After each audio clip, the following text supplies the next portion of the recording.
Hello दोस्तों, आज के इस जावा ट्यूटोरियल वीडियो में हम लोग टाइप कास्टिंग के बारे में समझेंगे। पिछली क्लास में आपको याद होगा हमने जो है वेरिएबल टाइप के बारे में समझा था और जिसमें डिफरेंट टाइप ऑफ वेरिएबल के बारे में जो जावा में हम इस्तेमाल करते हैं उसके बारे में हमने देखा था, जिसमें प्रिमिटिव डेटा टाइप और रेफरेंस डेटा टाइप के बारे में हमने डिस्कशन की थी। प्रिमिटिव डेटा टाइप में बाइट सबसे छोटा होता है ना, 8 बिट्स का स्पेस लेता है 1 बाइट का। शॉर्ट 2 बाइट्स का स्पेस लेता है 16 बिट्स साइज होगा। इंट 4 बाइट का स्पेस लेता है 32 बिट साइज। लॉन्ग 8 बाइट का स्पेस लेता है 64 बिट्स और फ्लोट जो है 4 बाइट्स लेता है, डबल 8 बाइट्स लेता है ना। ये सारे जो है न्यूमेरिकल वैल्यू के लिए हम लोग इस्तेमाल करते हैं। बाकी कैरेक्टर और बुलियन भी प्रिमिटिव डेटा टाइप में इस्तेमाल किए जाते हैं। टाइप कास्टिंग का क्या मतलब हुआ? टाइप कास्टिंग का मतलब ये हुआ कि जब कई बार क्या होता है कि हमारे को किसी एक टाइप के वैल्यू को किसी दूसरे टाइप ऑफ वेरिएबल में स्टोर करना होता है, तो इसको ही हम लोग टाइप कास्टिंग कहते हैं। और ये बेसिकली दो तरह का हो जाता है कि इम्प्लिसिट टाइप कास्टिंग और एक है एक्सप्लिसिट टाइप कास्टिंग।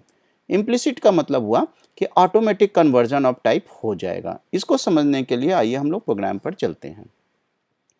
ये नेटबीन मैंने स्टार्ट किया हुआ है। अब आप एक चीज़ देखोगे यहाँ पर, तो हमने एक बाइट बी वेरिएबल लिया और एक इंट वेरिएबल लिया और एक डबल लिया है। ओके, तो यहाँ पर देखो आई की वैल्यू मैंने 257 डाली है और इंटीजर जो है साइज में छोटा होता है डबल के, है ना। तो यहाँ पर अगर हम आई की वैल्यू को डबल में डालने की कोशिश करेंगे ई वेरिएबल में, तो ये ऑटोमेटिकली हो जाएगा, क्योंकि हमारा जो सोर्स है यानी जो सोर्स डेटा है वो है इंट टाइप छोटा है और जो टारगेट डेटा टाइप है वो डबल जो कि साइज में बड़ा है। तो इसके लिए आपको कुछ भी लिखने की ज़रूरत नहीं है, direct E equal to I कर सकते हैं। We have assigned the value of I to E और इसको हम लोग इम्प्लिसिट टाइप कन्वर्जन कहेंगे। देखेंगे इसको बड़े आराम से आप जो है जब इसको रन करेंगे तो आपको आराम से कन्वर्जन हो जाएगा और इसका आउटपुट क्या आता है वो हम देखने जा रहे हैं।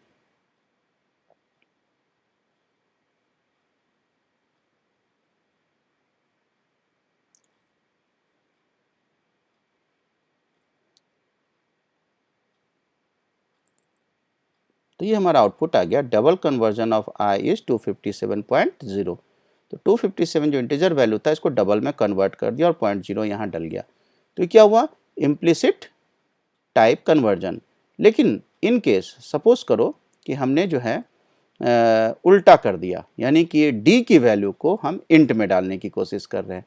ठीक है, तो मान लो एक वेरिएबल टाइप हम जे ले रहे हैं, ठीक है, और हम लोग क्या कर रहे हैं, जे इक्वल टू डी डालने की कोशिश कर रहे हैं। डी क्या है? हमारा सोर्स डेटा टाइप है जो कि डबल है, साइज में बड़ा है, किससे? इंट से। जे जो है इंट डेटा टाइप। देख रहे हो यहाँ पर आपको एरर दिखा रहा है ना, क्योंकि ये कन्वर्जन कर नहीं पा रहा है। तो यहाँ पर हमारे को चूंकि टारगेट जो डेटा टाइप है वो छोटा हो गया और सोर्स डेटा टाइप जो है जो डी का है वो साइज में बड़ा है। तो ये चीज़ नहीं हो सकता। इसको अगर करना है आपको तो एक्सप्लिसिटली करना पड़ेगा और आपको यहाँ इंट लिखना पड़ेगा। जब आप इंट ऑफ डी ऐसे लिखेंगे तब ये कन्वर्जन हो जाएगा। तब हम यहाँ पर system dot out dot println यहाँ पर हम लिख सकते हैं इंट कन्वर्जन ऑफ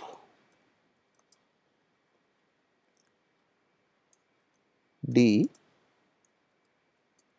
इसको प्रॉपर तरीके से मैं प्रिंट करा रहा हूँ, is int conversion of double data, ऐसे कह सकते हो आप, double data D is plus J. ठीक है, तो इसको भी रन करके हम लोग देखते हैं। यानी डबल को हम इंट में कन्वर्ट कर रहे हैं तो हमें एक्सप्लिसिट टाइप कन्वर्जन करना पड़ेगा। इसके लिए हमारे को डी के आगे इंट लिखना पड़ेगा कि डी जो सोर्स डेटा है वो साइज में बड़ा है, जो हमारे टारगेट जिसमें हम लोग कन्वर्ट करने की कोशिश कर रहे हैं। तो यहाँ पर हमें ध्यान रखना है कि सोर्स डेटा को टारगेट डेटा से छोटा होना चाहिए। अगर बड़ा होगा तो एक्सप्लिसिट कन्वर्जन करना पड़ेगा। अब यहाँ देखो क्या किया इसने, 323 आउटपुट दिया है, 0.142 जो है इसको डिस्कार्ड किया, इंट में कन्वर्ट हो गया, लेकिन डायरेक्ट नहीं हुआ था, हमें इंट लिखना पड़ा है ना। तो ये एक्सप्लिसिट कन्वर्जन है और ये इम्प्लिसिट कन्वर्जन है। आशा है बड़े आराम से आपने टाइप कास्टिंग के इम्प्लिसिट और एक्सप्लिसिट कन्वर्जन को सीख लिया होगा। तो अभी के वीडियो में बस इतना, फिर मिलते हैं अगले किसी और एजुकेशनल वीडियो में। तब तक के लिए कीप लर्निंग।